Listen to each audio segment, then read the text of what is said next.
Hi, everybody, and welcome back to Will and Wise. The Dog Show Drive. Yes, I'm Will Alexander. And I'm Y. Yes, you are. You are. Still. Today on the Dog Show Drive, we're going to talk about the Halloween shows that were on the past weekend and a spooky Halloween story that Megan, our intrepid Garcia came up with, which is a spooky story. And also we're going to talk about the top dog race. Yep. All that. And more. Here on Will and Wise, the Dog Show Drive.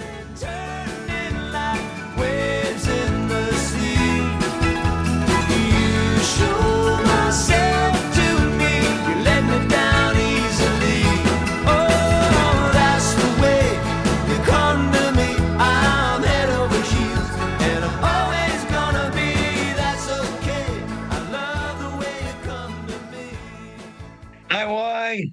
Hi, Will. How are you? Well, I'm a little bit sad. Why? Well, because the Jays didn't win. That's old news. That's last week's news now already. I am still going to dwell in my sorrow. We're on to the Maple Leafs now. They won last week, or last game. Yeah. Although I was shocked because I turned it off when it was 3-0 at the end of the second period. I knew I should have sent you. I had a meme I was going to send you, but I already sent you a couple of Toronto Maple Leaf bash memes. Yeah, I know. I thought, I won't send him this one, but it was really funny because it was exactly that game against the Penguins, right? When it was 3-0 and they came back and they won 4-3. Yeah. I'm going to find that meme and send it to you. I'm not going to think it's funny. No, I don't care though, but I did. I don't care. How was your weekend? Okay, well, after the Jays not being world champions, but we love them. I just do, normal people stuff when I don't go to a dog show. I just do normal people stuff. What is normal people stuff? I vacuumed my house because I don't have a Roomba or a robotic vacuum. I have a vacuum cleaner whose brand name I will not mention that I hate with a capital HATE. And Darren and I fight about our vacuum all the time. He takes it as a personal attack on him when I complain about the vacuum. Why was it an anniversary gift or something? No, it wasn't. But he purchased Happy anniversary. Here's a vacuum. Yeah. Now, see, most people would be offended by that. I would be like, hey, that's practical. And if it was a great vacuum, I would love it to the day it actually did need to die. I throw the vacuum cleaner actually down the stairs all the time. I don't tell Darren, though. Well, I kick Priscilla down the stairs sometimes because she makes me mad. Priscilla's my robotic I know. vacuum. Yeah. Priscilla, queen of the carpets, I call her. Yes. Well, doesn't she get hung up on things quite often? Oh, my God. She gets trapped. AI is not taking over this household. She gets trapped in corners, underneath things. Terminator hasn't entered my household with Priscilla. Yeah. So I'm trying to think of what I did on Sunday. I just, worked, did some stuff. I went to Trillium, and it was great. That's great. I love going to Trillium, yeah. You got to go. I didn't go this year. I opted out because I went to Morrison. I had a big October already, even though Trillium was a fantastic show and I would have loved to have been able to attend. But it was a great show. It started off with James Westman singing the national anthems. Oh, and how lucky are we that we have someone like James Westman to sing our national anthems? Last time he sang the national anthem at the Blue Jays at the exhibition place, Stadium. They won. They won the World Series. That was the last time he sang the national anthem for the Blue Jays. Wow. Yeah, he's done it for the Blue Jays and for the Leafs and for us at dog shows. There you go. Little old us at dog shows. Little old us at dog shows. Little old us. James Westman. Wow. So it was great, and then and as usual, Elaine and Bob had a great show. So they had the chili contest again. Who won? I don't know. I would think I left. I was tired. Jeez. This is obviously we are not reporting on things. No, I'm sorry. Merely maybe observing if we're lucky. Yes. I didn't even try any. And what about the costume contest? Because they have a fantastic costume contest. I don't know if they had a contest this year. No, there was a lot of costumes. I thought it was. Oh yeah. But yeah, there was a lot of costumes. Who was the best costume? Well, the best costume that I noticed was Barb Heel, because she was dressed up as Queen Elizabeth and she was walking around Stuart the corgi. Yes, I did see that on Facebook. Yes, and she was that was waving good. to everybody. That was good. I did like that. So that was like she did a good job on that one. Yeah. But there was a lot of good costumes. A lot of good costumes. Yeah. You had a dancer just go by. Yeah, I know. That's Madison. That's our student. Someone's got to work while I do this. I get it. But the show was great. There was lots of specialties as usual. And it was always something going on. And there was candy on every table. I had the odd caramel. Caramels are my favorite, so I had the odd caramel. I didn't have it. Darren he overloaded us on Halloween candy. And then it didn't help that the Jays played that night. So I the first time in my life I've ever done this, I shut my lights off at 8:00. I was like, I'm not so I had a lot of candy left over, but I did not have. Oh, they float. Yes. I didn't have any caramels. I had a lot of Kit Kats. I enjoy the Kit Kat. I didn't have any candy this year except for caramels because my doctor wants me to lose weight before my next surgery. So I've been being very good. Oh, that's good. That's good. Yeah. I was not. And during both those baseball games, I probably ate a box of candy in stress mode. So one of my friends texted, well, are you dying yet? I'm like, well, not yet because I'm still inhaling candy. Mini chocolate bars. Yeah. So who else was at the show in Trillium? Oh, that was great. Bobby Hutton couldn't make it though, so we had to have a replacement judge. Judy Taylor replaced Bobby Hutton. I saw that. Judith Brown was there. Oh, she's nice. Oh, come on, Will. It just happened, and my head is gone. Can I tell you? I'll tell you a quick story. This just happened today. I was at a client's, and I picked up my stuff, and I left. And when I got into the van, I looked in my purse, and there was a set of Ford car keys. Now, I drive a Kia Sedona, but Darren drives a Ford. And so I thought, why is Darren's keys in my purse? This is so weird. So I come back to the office, sitting here for about an hour doing work, and then I get a text, and it's from that business, and it was one of the employees' keys. I picked up their keys. Oh, no. Well, and this is the scary part. I have zero recollection of picking up those keys. Like zero. I know that they were in my purse, which I did not bring into the business. I left my purse in my car. We can still do that kind of thing in Thunder Bay. And I'm like, that was scary. So I understand Trillium was several days ago. Daryl Weiss was there. See? And Patty Neal was there. Mm-hmm. And I think we had a couple ones I think Glenn Stark judged something. I don't know if it's just overloads or not. I can't remember, but it was good. But I had that kind of same thing happen. I was in a panel with Michael Canalizo in Maryland one time, and we both have the same sort of briefcase bag. Yes. Right? Yeah. And I take my bag and I'm going out to meet my driver out in the parking lot, and my bag starts ringing. I'm like, what? So I pick it up, and it's Michael. He's like, Will, you have my briefcase. Oh, okay. Off I went, turned around. Yeah. Just getting old sucks, man. Getting old sucks. Yeah. But it was fun. But it was a fun show. And I don't know if you know Daryl very well, but Daryl always dresses for occasions. So like he had a Halloween suit on. Like had pumpkins all over there, black jack-o'-lanterns, and he's a funny guy. He's good. He's good. Yeah. He's good to be around. And again, Judy Brown and Patty, they're great judges, and they're fun to be around as well. So yep. Oh, David Miller. David Miller was there too. See, that's why I had to tell my little story. David's he's so intelligent to talk to. I don't like, I think he speaks a million languages. Oh, really? Yeah, he's incredible. Nice. Incredible. Yeah. I wish I spoke more than 1.5. English and Pig Latin. Ixnay on Igpe Latine.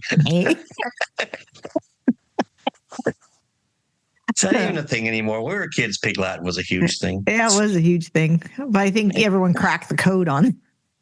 Yeah. Well, anyway, what have we got? What's next?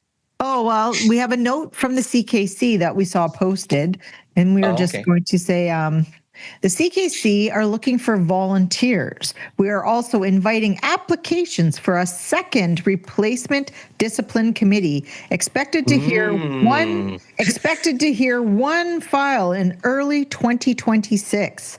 The current discipline committee has not resigned, but rather recused themselves to ensure fairness and impartiality in the upcoming disciplinary proceeding. Interesting. So, all you folks who'd like to we join, talked about that last. What's that? For all you folks who would like to join the disciplinary committee, send in your applications. Yeah, and you want to be changed. Well, you got to be the change. You know, yeah. You want change, you got to be the change. Yeah, but that's right. Again, it was funny this weekend because last weekend we talked about, that is so last week. It is so last week. Yeah, everything was the slate was cleared this week, and everyone just carried on. It's unbelievable.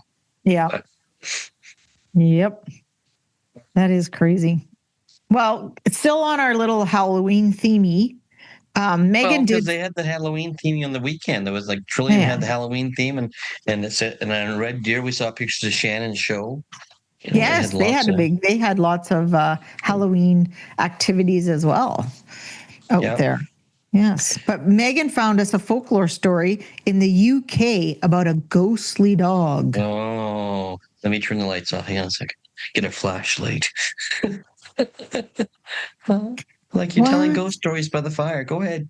Yeah, now I'm the one who has to tell this story because you don't want to read it, and I'm going to have to read it. So anyway, the White Hound of Bryn du Pas. Bryn du Pas. It's a Welsh phantom hound folklore. They say that on the high road over Bryn du Pas, where the wind never seems to stop and the heather lies black in winter, travelers must watch for a creature known locally as Sigwynny Bryn. Sigwynny Bryn, the White Hound of the Hill. Ooh, that's scary. Ooh, scary. And you know what? When I think of White Hound on the Hill, all I can think of is like Lois McIntosh sitting up there with the Great Pyrenees. Like, seriously. It's not a hound. I know it's not a hound, but it's a big old dog, right? Anyway, back to the story.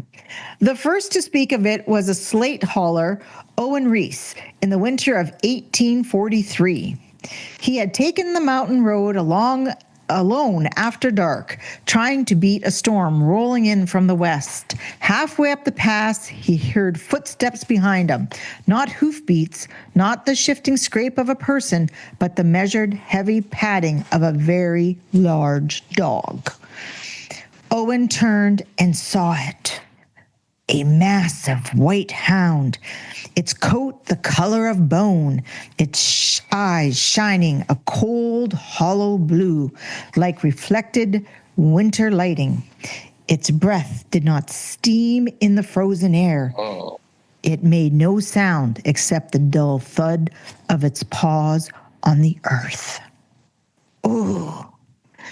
Owen stepped aside to let the animal pass, muttering a prayer to Saint David. Instead of passing him, the hound slowly lowered its head as if scenting him, and his lips curled back to reveal teeth far too long for any natural beast. And then it began to follow him. At first, it simply paced him, keeping exactly 3 steps behind. But as Owen quickened his pace, The dog's gait changed, the paws striking the ground harder, faster, louder, until the sound echoed across the stones like distant thunder. Owen broke into a run. The hound gave chase, its claws sparking faintly against the slate. No matter how fast Owen ran, the beast closed the distance, silent except for the rhythmic pounding of its steps. When he reached the crest of Brindou, the hound stopped dead. It threw back its head and let out a howl, unlike anything animal or human. A long, rising wail that vibrated in Owen's bones. Lights flickered in the valley below as though answering. Owen fled down the far slope and lived to tell the story. Most do not. Wow. Yeah, that's a great story, but like that happens all the time here with Clark. All the time. when the hound wasn't giving off steam in the cold, I thought of my childhood dog Olaf. Olaf. Yeah. Because as he got older, he didn't have much of a voice anymore. Yeah. So if he was outside in the winter, you only knew to let him in if he saw steam rising up from the window and the door. Olaf's at the door. Somebody let Olaf in. You can tell when he tries to walk, he's an old dog, can't hear you talk. Yeah. Poor Olaf. Oh, so that concludes our Halloween weekend stuff. And that was a spooky little story. You did watch that movie, though, didn't you? I watched Good Boy, yeah. I did. Yeah, the Doctor movie, yeah. Yes. Yeah. Yes. I don't know. I don't know. It didn't scare me, but I'm pretty, callous when it comes to horror movies now. Well, the trailer petrified me, remember? The trailer petrified you. I can petrify you with one word. That's enough. Enough. Jamie and I used to have horror fests. Never had a weekend off. We'd have horror fests. We'd watch horror movie after horror movie after horror movie. Yeah, I couldn't do it. I would be institutionalized. Yeah. Liam or Adam don't like horror movies. No, neither one like horror movies. Just Jamie and I. So. Sensible lads. Sensible lads. But if you make the sound in Friday the 13th, that would freak Adam out. He'd leave.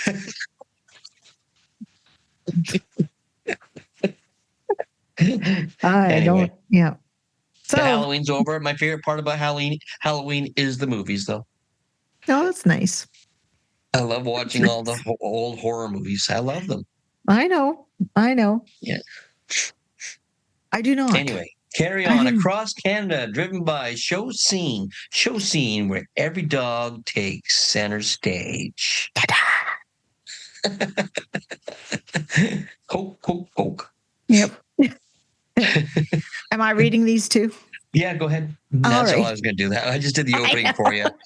These pretzels are making me thirsty.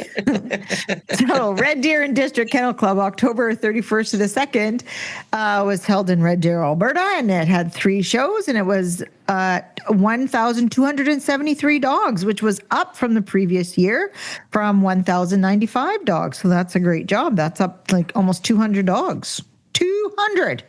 And then we had Trillium Kennel Club from October 31st, also through to the 2nd in Lindsay, Ontario. And it was 3 shows at 1,155 dogs, which is down from the previous year of 1,425 dogs. I wonder why that is, because they always do such a great show. I don't know why that would have gone down. I wonder if some of this, if it was just the totals, if Megan just took totals, which was specialties, et cetera, not just the all-breed numbers. But I'm not sure. The all-hound specialty on Trillium had like over 100 dogs. Yeah, I saw that. Yeah, it was great. It was an incredibly strong hound group. I really enjoyed being in there. That's good. Enjoy it more if you win, but I enjoyed being in there. Yes. And then we have our upcoming shows brought to you by Canuck Dogs, your canine information online. I'm thinking that was what it was.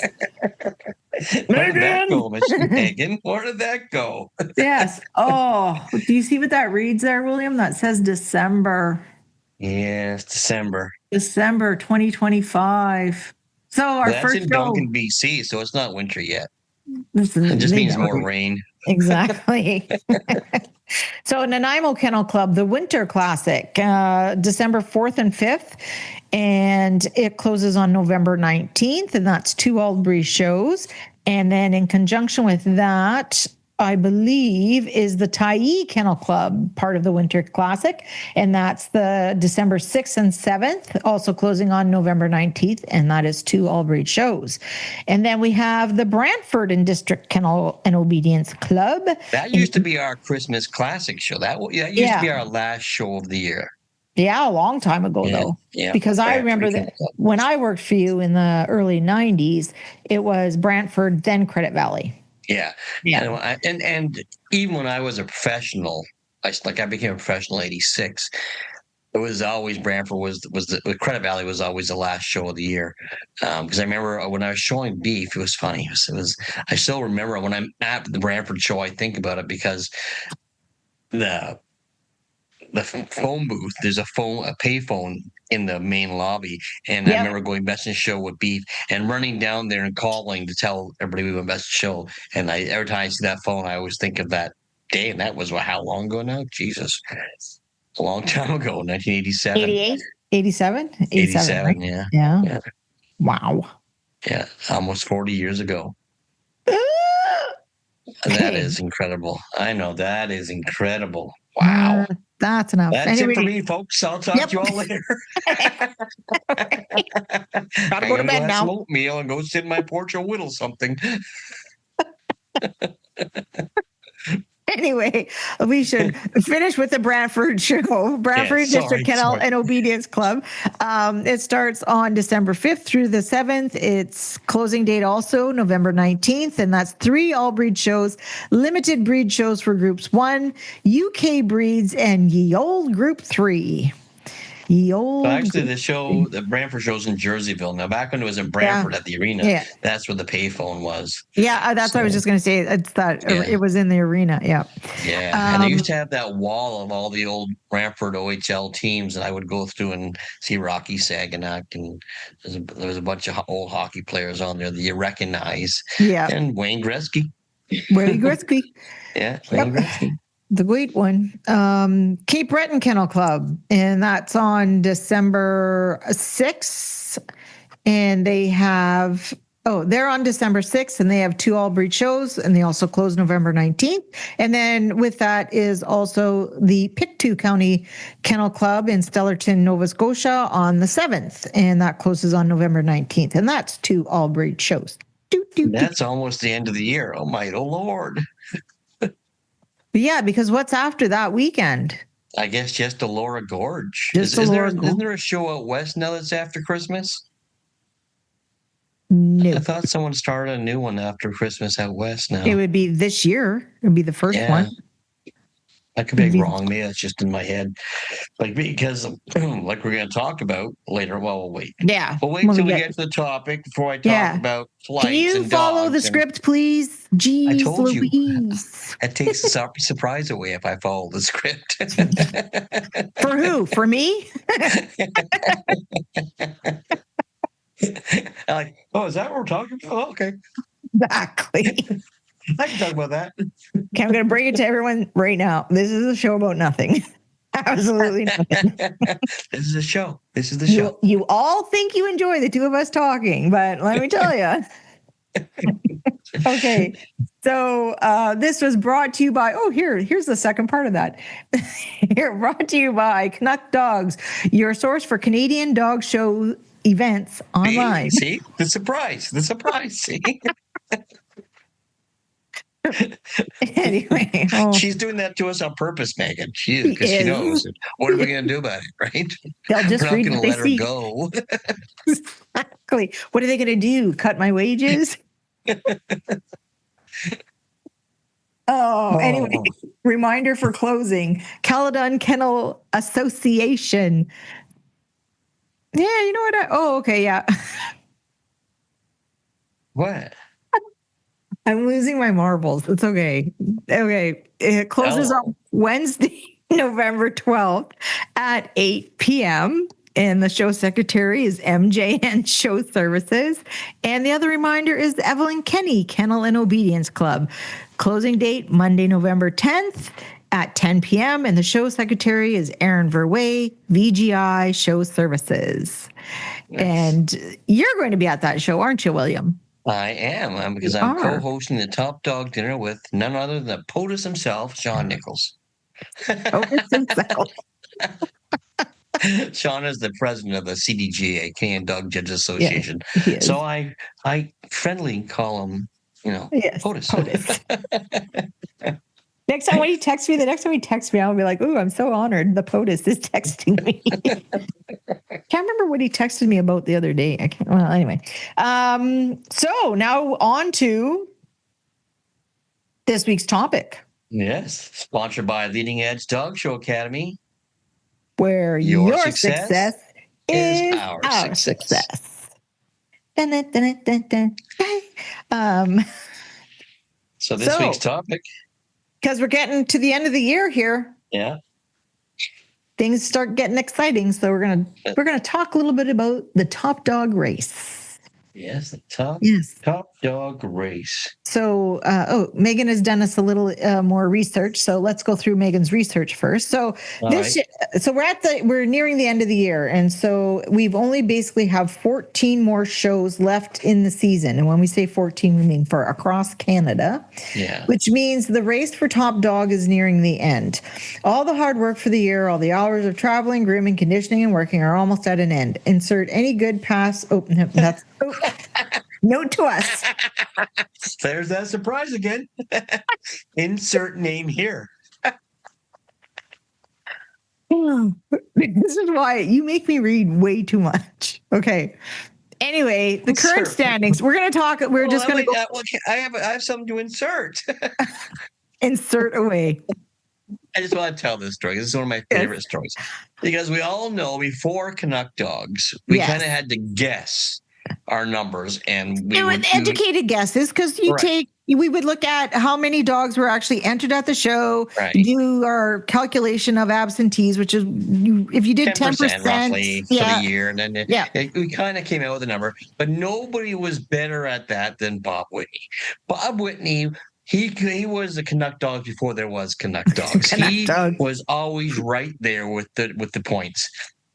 I remember one year at Credit Valley Show when it was held at the exhibition grounds, because that was the best place for Credit Valley Dog Show. Anyway, it was Sunday night, and the race for top terrier was between Bob and his bull terrier. I believe it was Macy or Arthur. I can't remember. I think it was Macy. And Doug Belcher with his wire fox terrier, Dylan. And Doug was a young handler at that time. He's only about 30 years older than me. He's not that old. Yeah. Anyway, he was a young 50. Yeah. He walked up to Bob and asked him, how many points do you have? And Bob told him, and probably to the point, he told, to the right number, he told him. And Doug, he didn't quite laugh in his face, but he had a smug look on his face, like, I beat you. And he walked away, all proud of himself. And then 10 months later, when the scores come out, the points come out, Bob again was victorious with his numbers on the bull terrier compared to the wire fox terrier. Bob's dog was top terrier, and that's when we all decided that Doug was using the metric system back then. He doubled it and had 30. It was Fahrenheit, not Celsius. Yeah, those were the days, though. Those were the days. Another top dog. One of my favorite top dog crowning moments was at Credit Valley. Remember with Johnny G and the pointer? Oh, with the pointer, yeah. Because he needed that best in show. And that's when he kissed the ground, right? Yes, he slapped the ground. I remember that. I remember that so distinctly. That was great.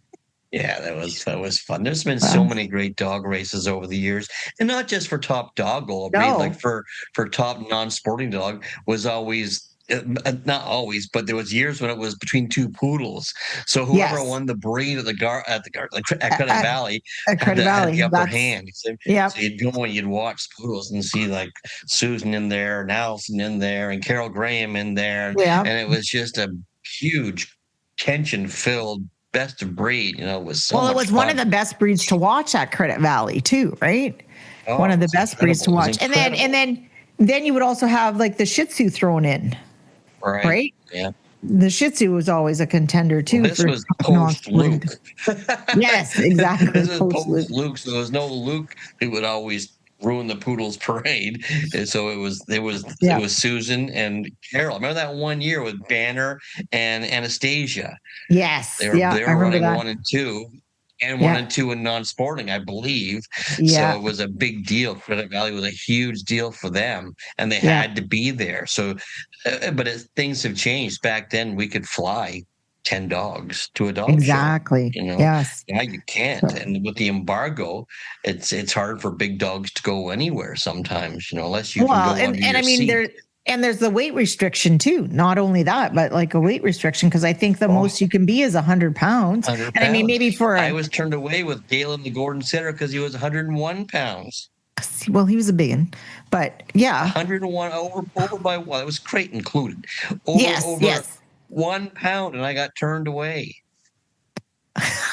Did you have I a was blanket in there and a Johnny bucket? G was with me, and I was losing my mind. I Come know. on, I'd take him for a walk, see if he pooped.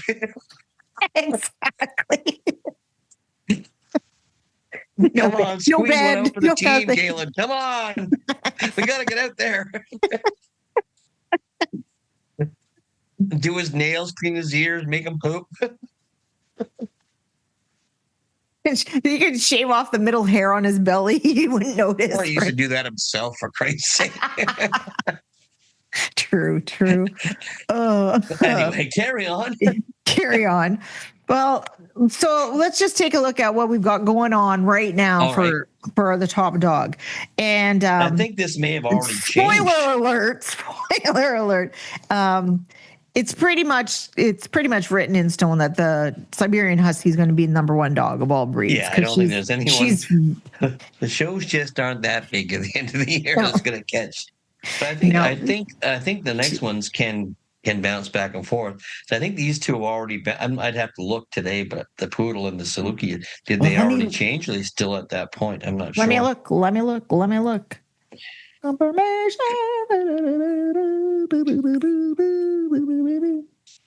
But like those races are still.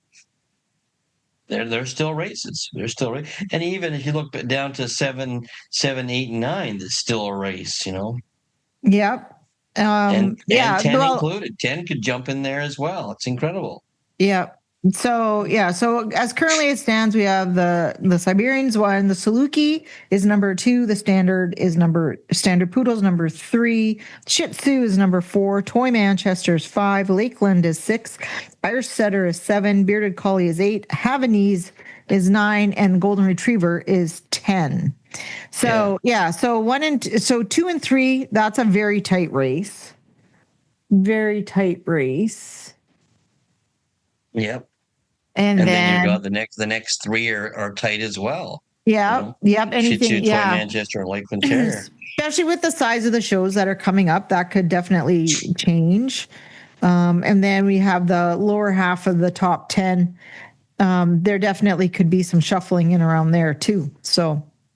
Now 30 years ago, this would all just be conjecture. You wouldn't know. Exactly. You think, I think it's the Newfoundland, or I think it's this. You just didn't know. You couldn't be sure unless you asked Bob. Bob usually knew. I think Bob was an accountant in another life. Well, isn't that what he does? I thought he does. He kept books. He probably does. I don't know. For real. I'm pretty sure he does because him and I have had some discussions. For real. For real. I'm serial about this. I told you about mocking me. You sound like we're on Stand By Me. Serial. So yeah, so that's so it'll be interesting to see, because like we said, we don't have a lot of weekends left. No. And and because like Elora Gorge, if that is the last show of the year, which I'm not sure. Can you look on Connect Dogs right now and see if there's a show in the prairies after Christmas? But like, it's really hard. I remember when I showed P in the States, and we were at Orlando, and we were one group behind the Bloodhound, and we flew to Cleveland. To give a chance to win that last group. And the Bloodhound, if it wanted to go to Cleveland, it had to get in the car and drive 20 hours to Cleveland. Yeah. Like it's like, I know it sounds awful, but that was the way it was. You couldn't be where it was back then. At that point, you couldn't get that dog on the plane.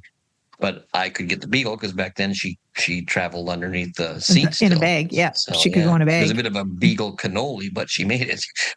Exactly. Evelyn Kenny is the last show in the West. Is it? Okay. For some reason, maybe I just made it up. Maybe that sounds made up. I just made it up. Well, hold on, afterwards. Though. Wait, this just in. I'm clicking on another tab because I realized BC is a different tab. Hold on. Let's look. Well, there, Bubba Louie. I'll let you do the thinking around here. I will. Oh. Yeah, the Nanaimo and the Tyee Kennel Clubs, that Winter Classic. Those are after Christmas? No, they're not after Christmas. They're in December, though. Okay. The first weekend in December. Those are the last shows to the West. So Elora Gorge is still the last show of the year, the last kick of the can for points. Let me look. Right. I'll tell you, Doug Windsor, he was thinking, if you build it, they will come. You can have a dog show on Boxing Day. They're going to be there. Gross. That's all I'm saying. Gross. I remember going there and being snowed in, and Marcelo was my assistant. He had to dig a trench to get to the dog show. That's terrible. Yeah, so Elora Gorge is the last show. It is December 27th through to the 29th. And that's past the embargo, so dogs can't fly to Elora Gorge. Nope. Unless they go underneath the seat. Yeah. Well, let's talk about that. Well, that's something that, you were just saying, was the fact that now, well, even now, we used to be able, back in the 80s and 90s, like you said, we could put 10 dogs on a flight. For sure. Like if you think about the good old Credit Valley days when the handlers from the West arrived. Yeah. How many dogs would be on those planes? They'd have their full string of dogs would be coming with them. There was a time when people used to take the train to the Northwind show. I did that as a kid. Yeah. All the time. And then we had people from my area. I remember John and Lori Ross taking the train to the Northwinds dog show. That was so much fun because it was like a red eye from Thunder Bay, because it used to leave around 11 o'clock at night, and we would get there at about 7 in the morning, and then someone from the Northwinds Club, aka Mark Dakin, with a cube van would come to the train station, load us all into his van, and take us to the convention center. Yeah, it's incredible, and it's incredible even the camaraderie back then for doing things like that. For sure, and I'm not sure if that would be the case anymore. I don't know if that would be the case. And there'd be individuals looking after individuals, but for like Mark to pull up and just basically take everybody. Exactly. And you knew that, some people that were getting off, they didn't have a clue in a carload. I mean, we may have known them so that we knew we were getting a ride, but everybody get in and get down there. And then the hotel, the Holiday Inn, as you do not have to leave the premises. I love that show. And because they had a skywalk. Dead ahead too.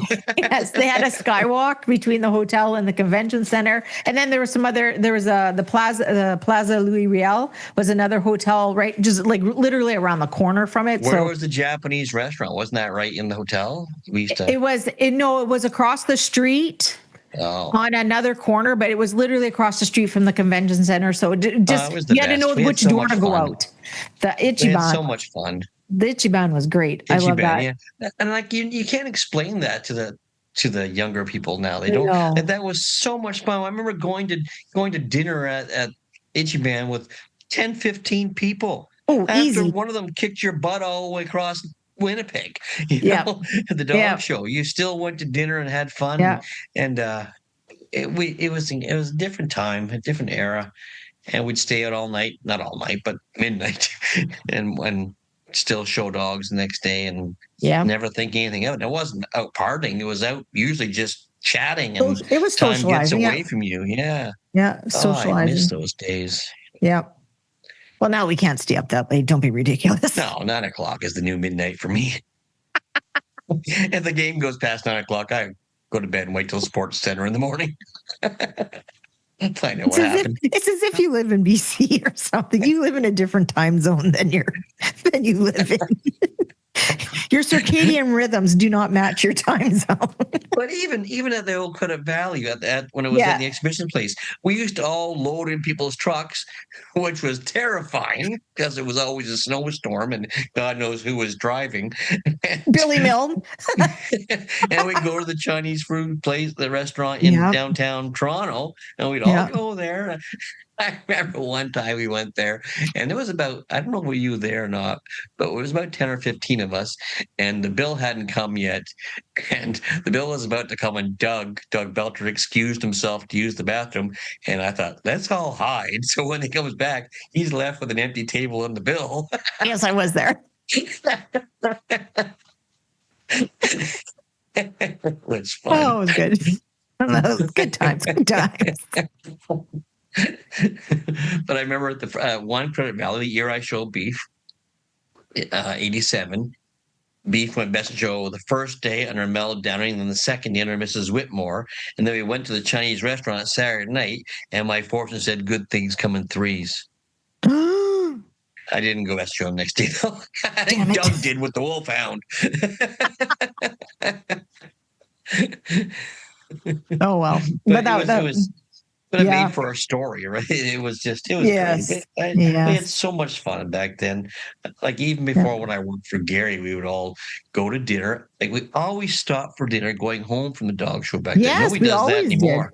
No. We always stopped, and it was about 10 of us again stopping. Are we going to stop the Husky for dinner? Yeah, I'm going to stop the Husky for dinner. And Gary would be there, and Brian would be there, and it was just great. It was just, I remember doing that when I worked for you. I remember us stopping, and Colin would be with us, and every once in a while, depending on where we were going. Well, every once in a while, nowadays, Colin mid-afternoon on Sunday would say, "Well, let's stop for dinner." By the time dinner rolls around, no, we're just going home. Gotta go home. We'll get drive-through and go home. Yeah. But it was, we miss so much not doing that social part of it all. I think we do. I think we do miss still that. Go out for dinner, but it wasn't the huge parties like we used to have back in the day. And it's really funny. I really do enjoy going out for dinner when I'm at a dog show. No matter how tired I am, I still want to go out for dinner, find somebody to go out for dinner with other than just, Faith. But I do like just to chat about the day, chat about the dogs you saw, complain about the judges. It was different though, because it was always somebody from an area that you're not used to. You'd always get somebody from BC or Alberta. We were in Toronto, so they'd come to dinner with us, and you get to know them a little bit instead of just pictures in the magazine. And then it was just a lot of fun. It was just it was a lot of fun. Yeah, it was. It was a lot of fun. Yeah. So, we're speaking about now about how we don't get to load up a plane with dogs. Just for people's knowledge, to let you know, may include your Christmas plans. Most airlines have holiday embargoes that go on for travel where they take no pets in cargo even. Oh, yes. In cargo even. So WestJet is from December 18th to January 4th. So that's about 2.5 weeks, 3 weeks maybe. And then Air Canada is similar, a little bit longer, December 15th through to January 12th. 12th. 12th. Yeah. So that's basically a month that they have the embargoes on. So if you need to get somewhere, hopefully no one has to breed a bitch during those times, because that was also. Well, I remember even as of recently, like 5 years ago or so, when I was showing AJ Beagle, I was at Orlando and I wanted to show him at Palm Springs, but there was no flights between that time. So I had to have a handler from Orlando. I think Stuart did it for me. Drove him back to Seattle, where Sherry, his co-owner, lived, and then she kept him until I got there for Palm Springs. And by the time Palm Springs was over, the embargo was over, so I could fly home with him. Right. Yeah.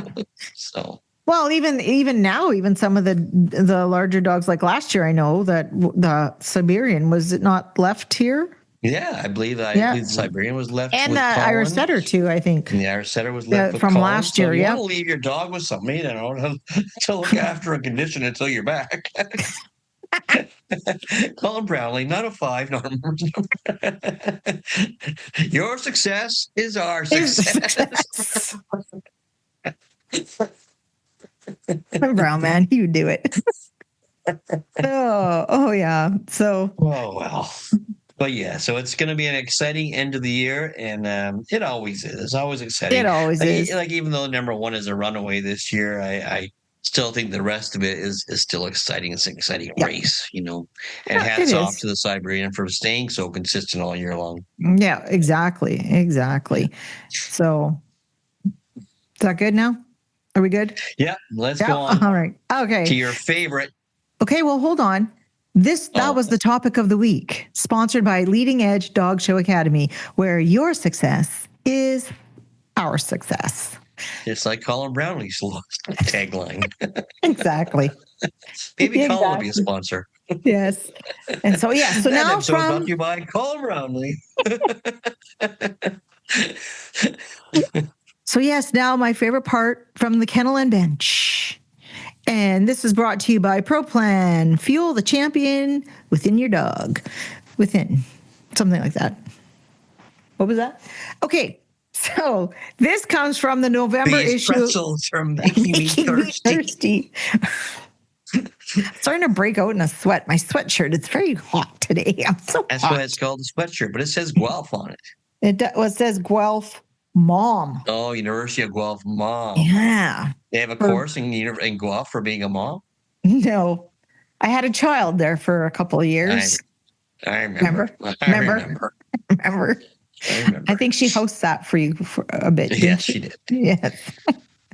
My hopey popey. Okay, so this was from the November issue in 1969. So William was born, but I was not. We were both born in the 1900s, though. We were both. When I first heard that, when I was born in the 1900s, I was actually devastated. Yeah, I know. To hear someone say that, I'm like, yeah, when we were like, if you look back at the 70s or 80s now, that's like in Back to the Future where Marty went back. That's the time. Can't do it. Okay. Yeah. Stop talking about it. Let's get on to Kennel and Bench. Marty. All right. So Megan summarized this for us because it was lengthy. So this was from the November issue, 1969. The summary is from the article, Can You Afford Both Pet and Vet? Dun, dun, dun. So this article examines the rapidly rising cost of veterinary care in Toronto in the late 1960s and the growing debate around... summary? Oh my God, it's still like 4 pages. I know. Notes. I know. I'm going to go to the bathroom. Go ahead. Remember about this, carrying you all through the show? Anyhow, the article examines the rapidly rising cost of veterinary care in Toronto in the late 1960s and the growing debate around veterinary fees, ethics, and access to pet health care. 1. Rising veterinary costs. Veterinary fees in Toronto had increased dramatically, with prices approaching those of human medicine. Examples included $5 office visits, $7.50 for distemper shots, $35 to $80 for spaying, $20 to $25 for neutering, and $150 for advanced surgeries like cataracts.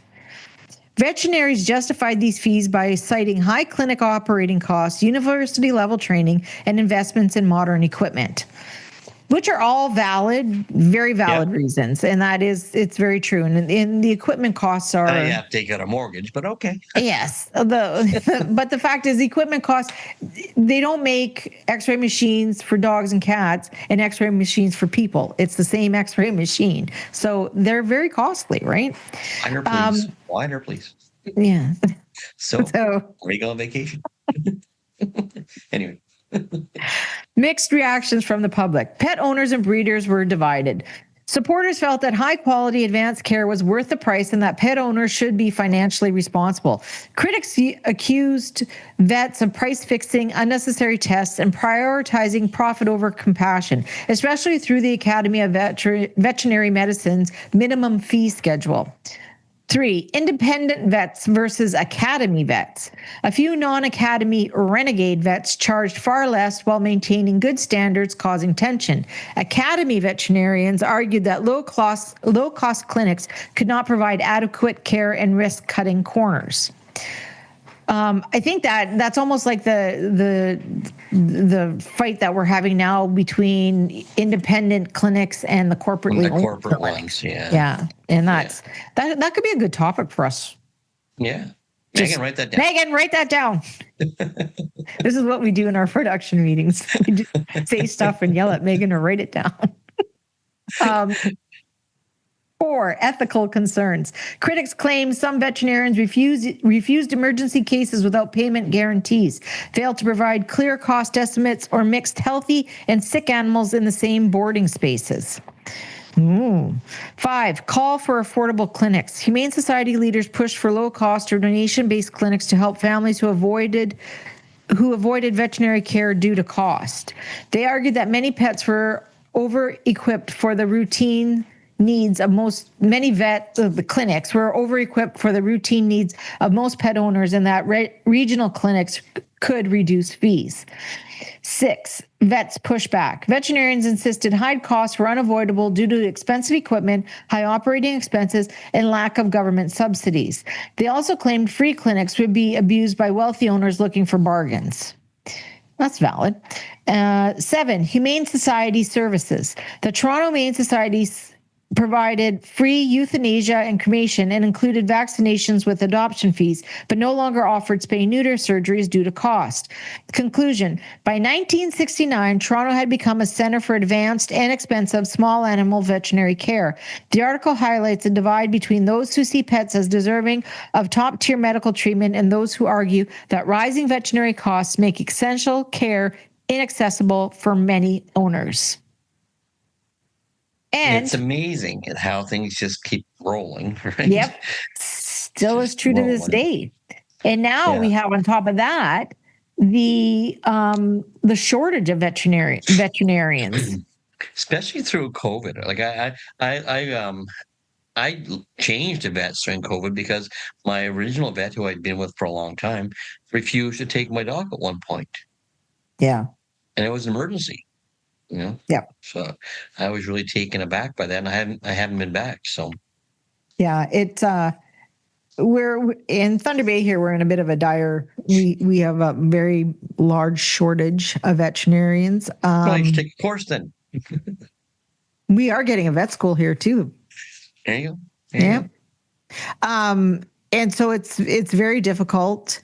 And I don't believe any of it. I don't know if it may have changed by now, but I know definitely through COVID, there were very, very few, to the extent of none of the clinics here were taking on new clients.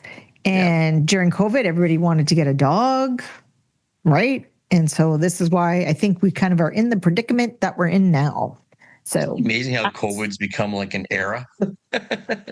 It has. It really has. It's the COVID years. Yeah, it's frightening. Anyway, people got to stop blaming their dog. Oh, he's a COVID puppy. That was a while ago. He's over being a COVID puppy now, okay? Exactly. He could You get can take out. him to a PetSmart now, walk him around. Yeah, exactly. As a judge, I get that. Oh, you have to be patient. He's a COVID puppy. He's 4.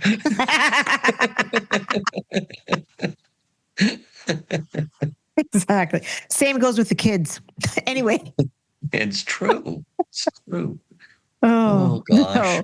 Anyhow, I think it's time to like, click, and subscribe to the podcast. Yeah, we did it again. We did it again. We did it. We got through it. Our anniversary is coming up soon. Our year-long anniversary for it Dog Show is. Drive, Canadian edition. Yeah. Yeah. Yeah.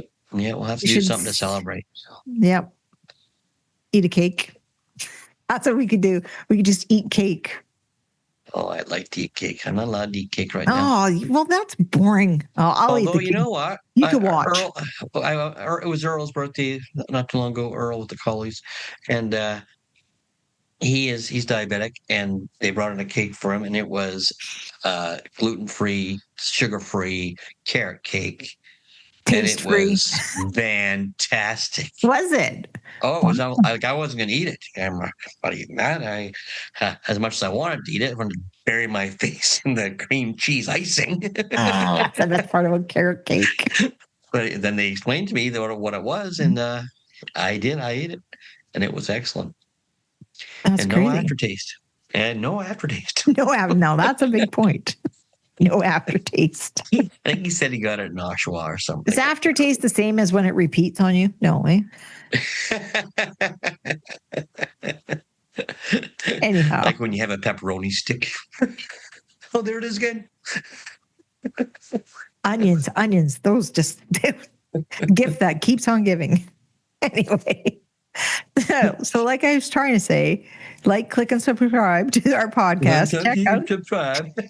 The Dog Show share, and Drive. subscribe. I hope you like the show. Anyway, yes, carry on. Email us, dogshowdrive@gmail.com for any ideas and your comments. As long as they're nice. Because you can tell we need some ideas. This is a show, Jerry. This is a show. This is a show. Go on, Jerry. All right. Okay. All right, take us away, Weidmon. So for all those of you traveling to a show this weekend, drive safe, seatbelts on, glasses on. Till next week, guys. Later, guys. We'll be more serious next week. No, we won't.